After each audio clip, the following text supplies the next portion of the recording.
Ladies and gentlemen, Don Lemon today has just gotten some absolutely catastrophic news. You see, as it would seem, one of Don Lemon's church group raiders, one of the members of the far left who raided that church group a couple weeks ago alongside Don Lemon, they have just flipped on Don Lemon. They have ratted Don Lemon out, saying that actually he helped plan the entire event. If you don't believe me, take a look at this. Also developing this morning, a new federal arrest is drawing attention to what prosecutors say was Don Lemon's role in planning and recording the disturbing protest of demonstrators storming that Minnesota church service. A Temple University student has now surrendered on federal charges, admitting he helped Don Lemon with logistics and local contacts ahead of that anti-ICE protest. Jerome Richardson, a political science senior, turned himself in and is accused of conspiring to interfere with religious worship.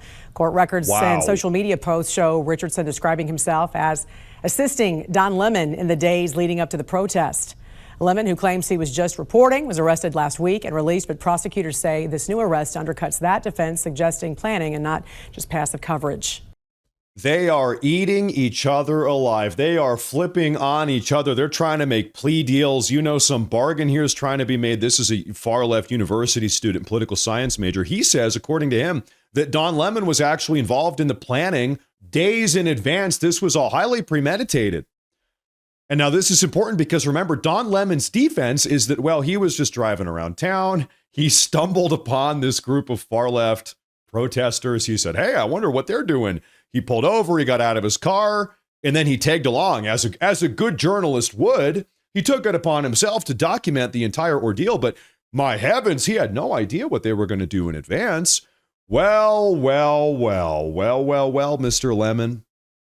And now, of course, remember, this is what Don Lemon had to say immediately following this church group raid. He said this on the same day. Later on in the evening, he made an appearance on a left-wing podcast. And there's a certain degree of entitlement. I think people who are, in the religious groups like that, it's not the type of Christianity that I practice, but I think that they're entitled, and that entitlement comes from a supremacy, a white supremacy. And they think that this country was built for them, that it is a Christian country, when actually we left England because we wanted religious freedom. It's religious freedom, but only if you're a Christian and only if you're a white male, pretty much. Okay. And so, yeah, I absolutely 100%, but it's an intimidation tactic.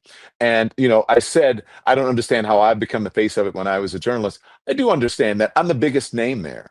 And I'm also, as I was on with my producers this morning, you and Kylie talk all the time. My producers were saying, I said, how did I become the face of this? And my producer said, Don, you're a gay black man in America. And so, of course, ladies and gentlemen, the first thing he does later on in the day, he starts getting some public pressure, maybe some legal pressure. This was day one, right? In his defense, he comes out and says, well, people are only mad at what I did here because I am a gay black man in America. Really, when you think about it, I'm the victim here because I'm a gay black man in America, trying to totally brush away the fact that just hours before this was recorded, he led a raid group into a Sunday church service. Absolutely insane, violating numerous federal laws. We will have accountability here, 100%. He tries to make himself the victim. Absolutely embarrassing. But really, this is just typical left-wing ideology. Never-ending victim complex.